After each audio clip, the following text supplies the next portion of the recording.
All right, as promised, Jordan Ham is with us. He knows all, he tells all, covering high school football, college football, recruiting in the great state of Arizona. You have been out at Sevens. It never stops. It is year round. Iowa State comes into the Valley. Taylor Mauser played over at Basha High School back in the day. He handles a lot of the recruiting. It's not just Brock Purdy out here. They are throwing offers, Jordan. The Cyclones are everywhere here in the Valley and in the state.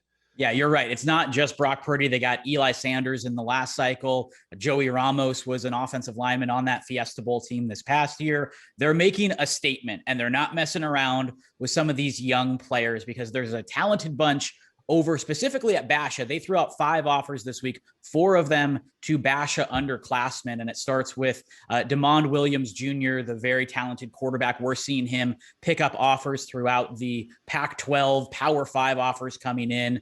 Miles Lockhart, the defensive back. We've seen his fair share, 2 in-state offers from ASU and U of A. Now he gets Iowa State as well. Wyatt Milkovich, the linebacker that was a one-time Hamilton player, transferred over. He's picking up offers, seen one from Colorado, now Iowa State. And then James Durand, the offensive lineman.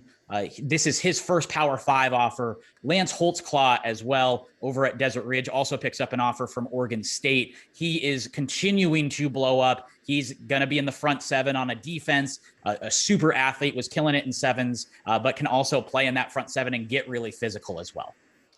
Yeah, it's really interesting to see how they've just grown their brand out here and have come on in. The Power 5 dudes. So every week we hear about Keon Graves, and every week we hear about Cole Martin, and there's certain players that just looking ahead towards next year. Those two, they're not going to stop getting offers, right? I mean, they have not reached their potential yet in terms of college offers. No, not at all. And in the case of Cole Martin, he's a 2023, so he still has plenty of time. Keon Gray is a 2022, going to visit Ohio State this weekend.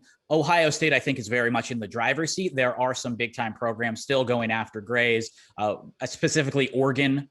They have recruited Chandler well the past couple of classes, but Grays picks up offers from Tennessee and Nebraska. And Brad, as we've seen it with these elite guys, even when they make their verbal, offers are still going to be coming in.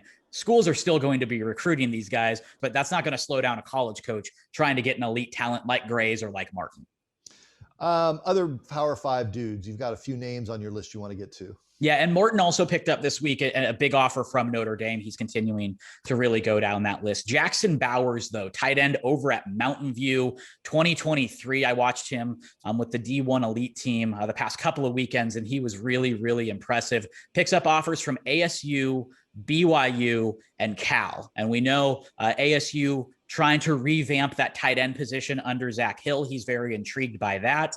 BYU, he said that last year there were plenty of former BYU players that went to Mountain View that, were on the field kind of talking to the team. So that's a connection that he's certainly wanting to explore. And then Cal, Charlie Regal continuing to try to come in and really, find some of that elite talent. But this is just the beginning for Jackson Bowers. He really wants to develop his the blocking side of it, but the receiving side is certainly there. Zach Swanson over at Brophy, he's another guy it seems like we talk about each and every week. He adds offers from Texas and Kentucky, just an elite defensive lineman, really disrupting a lot. Also can play some tight end as well when Jason Jewell wants to get really creative. And then, as I mentioned, Lance Holtzclaw picks up Oregon State and Iowa State, another just really hot prospect here in the state.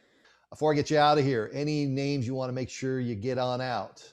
Yeah, Parker Brailsford, the offensive lineman over at Saguaro. We saw a lot of attention last year around summertime. We're seeing more offers come in for him now. We can go down the list, the past couple of classes of Saguaro offensive linemen that have gone to the next level, and there's been a lot of them. Parker's that next big one. And he's a 2022, adds an offer from Boise State. Mason Coleman continuing to get attention, the tight end over at Chandler, adds Colorado State. Russell Davis, the outside linebacker, defensive end for Hamilton, getting a lot of attention from the Mountain West. You have Fresno State, Utah State, Colorado State, also picks up an offer from Idaho.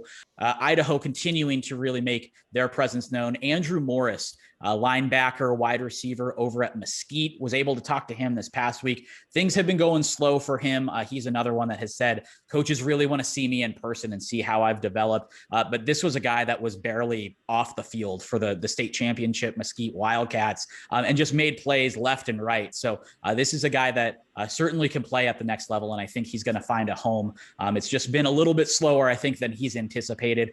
Jai Rodriguez, offensive lineman for Desert Vista, picks up Idaho, and then Jacob Holmes and Isaiah Johnson over at Chandler. We're seeing both of them really start to see them put things together. They pick up from an offer from the Vandals as well. And it should be noted that the NCAA announced this last week to some of these players that they want to see in person.